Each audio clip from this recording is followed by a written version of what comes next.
Hello and welcome to the daily brief, जहां हम markets की सबसे बड़ी स्टोरीज और ट्रेंड्स को सिंप्लीफाई करते हैं। मैं हूं आपका होस्ट कशिश कपूर। आज है ट्यूसडे 10th ऑफ दिसंबर और आज मैं आपके लिए दो बड़ी स्टोरीज लाया हूं। आप हमें स्पॉटिफाई, एप्पल पॉडकास्ट्स या किसी भी प्लेटफॉर्म पर सुन सकते हैं। और अगर आप पढ़ना प्रेफर करते हैं तो डेली अपडेट्स के लिए हमारी नो स्पैम न्यूज़लेटर को सब्सक्राइब कर लीजिए।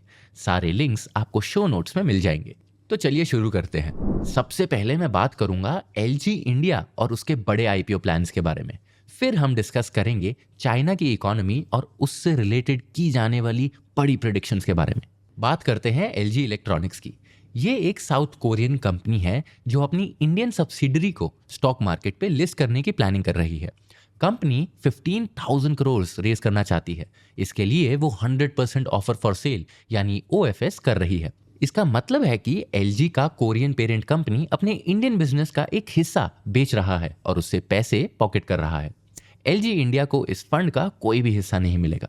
एलजी इंडिया होम अप्लायंसेस और कंज्यूमर इलेक्ट्रॉनिक्स के सेगमेंट में एक वेल एस्टैब्लिश्ड ब्रांड है। अगर आपके पास वॉशिंग मशीन या माइक्रोवेव है तो अच्छे चांसेस हैं कि उस पर एलजी का लोगो हो। एलजी के आईपीओ डॉक्यूमेंट्स ने उनकी ऑपरेशंस और पूरे इंडस्ट्री का एक अच्छा स्नैपशॉट दिया है। हमने उनके 456 पेज डॉक्यूमेंट का एनालिसिस किया है ताकि आपको ना करना पड़े। चलिए शुरू करते हैं बेसिक से। एलजी कंज्यूमर इलेक्ट्रॉनिक्स कैटेगरी में रेवेन्यू के हिसाब से सेकंड लार्जेस्ट प्लेयर है। इसके ऊपर सैमसंग आता है। अगर लिस्टेड कंपनीज के साथ कंपेयर करें तो एलजी इंडिया रेवेन्यू के हिसाब से सबसे बड़ा प्लेयर है। उसके बाद हैवेल्स और वोल्टास आते हैं। LG India washing machines, microwave और कंप्रेसर्स का टॉप ब्रांड है। रेफ्रिजरेटर्स के सेगमेंट में एलजी और सैमसंग के बीच टॉप स्पॉट के लिए काफ़ी कंपटीशन है। और अगर एयर कंडीशंस की बात करें तो वोल्टास ओवरऑल ज़्यादा यूनिट सेल करता है, लेकिन प्रीमियम सेगमेंट में एलजी का 31% शेयर है जो सबसे ज़्यादा है। अब इंटरेस्टिंग बात यह है कि इंडिया होम अप्लायंसेस ओन करने में अभी काफ़ी पीछे है। सिर्फ 40% हाउस होल्ड्स के पास रेफ्रिजरेटर है। वॉशिंग मशीन्स का नंबर तो और भी कम है, लगभग 20%। और तो और माइक्रोवेव्स तो 5% से भी कम हाउस होल्ड्स में है। चाइना के साथ कंपेयर करें तो ये प्रोडक्ट्स लगभग हर घर में है। इसलिए एलजी जैसी कंपनीज इंडिया को लेकर काफ़ी एक्साइटेड है। लेकिन एलजी इंडिया अपना पैसा कहाँ से बनाता है? लास्ट ईयर एलजी इंडिया ने लगभग 20,000 करोड़ का रेवेन्यू जनरेट किया और उसका 70% होम अप्लायंसेस और एयर सोल्यूशन से आया। इस कैटेगरी में रेफ्रिजरेटर्स ने 30% कंट्रीब्यूट किया, वॉशिंग मशीन्स ने 20% कंट्रीब्यूशन किया और एयर कंडीशनर्स ने 30% कंट्रीब्यूट किया। बाकी का 20% रेवेन्यू होम एंटरटेनमेंट डिवीजन यानी टीवी और रिलेटेड प्रोडक्ट से आया। प्रीमियम प्रोडक्ट्स काफ़ी इंपॉर्टेंट रोल प्ले करते हैं एलजी के प्रॉफिट्स में। सस्ते मॉडल ज़्यादा कस्टमर्स अट्रैक्ट तो करते हैं, लेकिन high and products better margin देते हैं जो इनके बॉटम लाइन को बूस्ट करता है। इंडिया में इलेक्ट्रॉनिक्स बेचना सिर्फ प्रोडक्ट्स के बारे में नहीं, डिस्ट्रीब्यूशन भी उतना ही ज़रूरी होता है। एलजी ने एक नेटवर्क बिल्ड किया है जो ऑर्गेनाइज्ड और अनऑर्गेनाइज्ड दोनों सेक्टर्स को कवर करता है। एलजी के कुछ एक्सक्लूसिव ब्रांड स्टोर्स हैं और ये प्राइमरीली अर्बन और सेमी अर्बन एरियाज में फोकस्ड हैं। इसके अलावा मल्टी ब्रांड रिटेलर्स भी हैं। एलजी रिलायंस डिजिटल और क्रोमा जैसे स्टोर्स के साथ काम करता है जो ज़्यादा डाइवर्स कस्टमर बेस तक पहुंचने में उनकी मदद करते हैं। ये स्टोर्स काफ़ी कंपेटिटिव होते हैं, जहां एलजी को सैमसंग और वर्लपूल जैसे ब्रांड्स के साथ compete करना पड़ता है। Amazon और फ्लिपकार्ट जैसे प्लेटफॉर्म्स का इंपॉर्टेंस भी बढ़ता जा रहा है, लेकिन आईपीओ डॉक्यूमेंट से एग्जैक्ट रेवेन्यू का ब्रेकडाउन हमें नहीं पता चला। रूरल एरियाज और छोटी सिटीज के अनऑर्गेनाइज सेगमेंट में लोकल शॉप्स डोमिनेट करती हैं जो सस्ते और अनब्रांडेड प्रोडक्ट्स सेल करती है। इस कंपटीशन से डील करने के लिए LG affordable entry level models और strong after sale service offer करता है। एक एनालिसिस के मुताबिक अनऑर्गेनाइज्ड जनरल ट्रेड का शेयर 40% से गिरकर 32% हो जाएगा 2028 तक, और ई कॉमर्स का शेयर 38% से बढ़कर 45% हो सकता है। एलजी इंडिया के सेल्स का ज़्यादातर हिस्सा लोकली मैन्युफैक्चर होता है। कंपनी के 2 मेजर फैक्ट्रीज हैं, नोएडा और पुणे में। ये फैसिलिटीज़ सिर्फ डोमेस्टिक डिमांड को मीट करने के लिए नहीं, बल्कि इंपोर्ट्स मिनिमाइज करके कॉस्ट रिड्यूस करने में भी मदद करती हैं। अब एलजी आंध्र प्रदेश में एक नई मैन्युफैक्चरिंग फैसिलिटी सेटअप करने की प्लानिंग कर रही है। लगता है कि एलजी पीएलआई यानी प्रोडक्शन लिंक्ड इंसेंटिव स्कीम का फायदा उठाना चाहता है, जहां डोमेस्टिक मैन्युफैक्चरिंग को बूस्ट करने के लिए गवर्नमेंट फाइनेंशियल इंसेंटिव देती है और इंपोर्ट पर डिपेंडेंसी कम करती है। ये आईपीओ सिर्फ पैसा रेस करने के लिए नहीं है, ये एलजी इंडिया के ऑपरेशंस और इंडियन होम अप्लायंस मार्केट के पोटेंशियल को हाईलाइट करता है। तो आइए अब दूसरी कहानी पर आते हैं, जो है चाइना के बारे में। सबसे पहले हम बात करेंगे चाइना के कंज्यूमर इन्फ्लेशन के बारे में। लेटेस्ट डेटा के हिसाब से ये नंबर सिर्फ 0.2% पे आ गई है नवंबर में, जो अक्टूबर के 0.3% और एक्सपेक्टेड 0.5% से काफ़ी कम है। और ये कोई रैंडम डिप नहीं है, ये डोमेस्टिक डिमांड की वीकनेस को दिखाता है। चाइनीज हाउस होल्ड्स अभी भी प्रॉपर्टी मार्केट के डाउनटर्न से रिकवर कर रहे हैं और अपने इकोनॉमिक फ्यूचर को लेकर काफ़ी अनश्योर हैं। इसी वजह से ये खर्च करने के बजाय ज़्यादा सेव कर रहे हैं और अपने लोन्स, खासकर मॉर्गेजेस, रीपे कर रहे हैं। इससे भी ज़्यादा चिंता का कारण है प्रोड्यूसर लेवल का सिचुएशन। चाइना का प्रोड्यूसर प्राइस इंडेक्स यानी पीपीआई फैक्ट्री से निकलते टाइम किसी प्रोडक्ट के प्राइस को मेजर करता है। ये पीपीआई पिछले 26 महीनों से डिफ्लेशन में है और नवंबर में 2.5% तक गिरा। ये कंटिन्यूअस डिफ्लेशन एक ऐसा साइकिल क्रिएट कर रहा है जो कि चिंता का कारण है। चाइनीज गुड्स सस्ते हो रहे हैं और वो इंटरनेशनल मार्केट्स में बहुत ज़्यादा भेजे जा रहे हैं। इससे यूएस जैसे कंट्रीज के साथ ट्रेड इम्बैलेंस और भी बढ़ते जा रहा है। अभी के लिए चाइना का trade surplus 73 lakh crore rupees cross कर चुका है पिछले साल में, जो उनके जीडीपी का लगभग 5% है। अब जरा बिग पिक्चर पे नजर डालते हैं और समझते हैं कि असली प्रॉब्लम क्या है। चाइना का इकोनॉमिक मॉडल ज्यादातर इन्वेस्टमेंट और एक्सपोर्ट पे बेस्ड है, हाउस होल्ड कंजम्पशन पर नहीं। नंबर से बात साफ दिखाते हैं। हाउस होल्ड कंजम्पशन चाइना के जीडीपी का सिर्फ 39% है, जबकि ग्लोबल एवरेज 58% के आसपास है। समझने के लिए सोचिए कि चाइना एक ऐसी इकोनॉमी है जो चीज़ें बनाने में काफ़ी अच्छी है, लेकिन उन्हीं चीज़ों के लिए डोमेस्टिक डिमांड जनरेट करने में काफ़ी वीक है। इस वजह से एक साइकिल बनती है। ज़्यादा प्रोडक्शन डिफ्लेशन लाता है, जो कंपनीज को और ज़्यादा एक्सपोर्ट करने के लिए मजबूर करता है, जिससे ट्रेड टेंशन्स और बढ़ते हैं। लेकिन ये प्रॉब्लम इतना ईजिली सॉल्व नहीं होगा।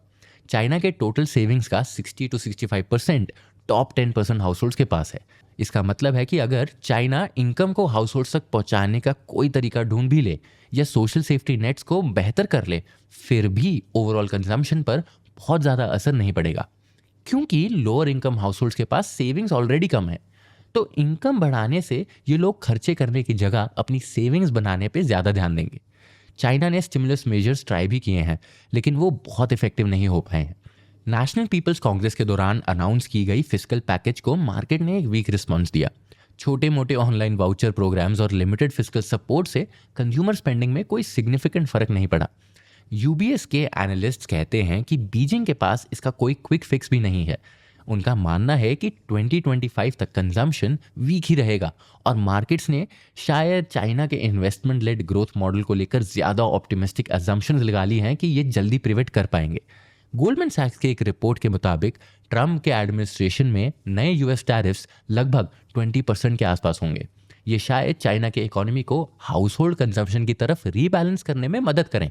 उनका कहना है कि जब एक्सटर्नल डिमांड पे प्रेशर पड़ेगा तो चाइना को डोमेस्टिक डिमांड को स्टिमुलेट करना ही होगा। लेकिन माइकल पेटिस, जो चाइना इकोनॉमी के एक्सपर्ट हैं, इस बात से एग्री नहीं करते। उनका कहना है कि चाइना के ट्रेड सरप्लस का कारण बेसिक अकाउंटिंग है।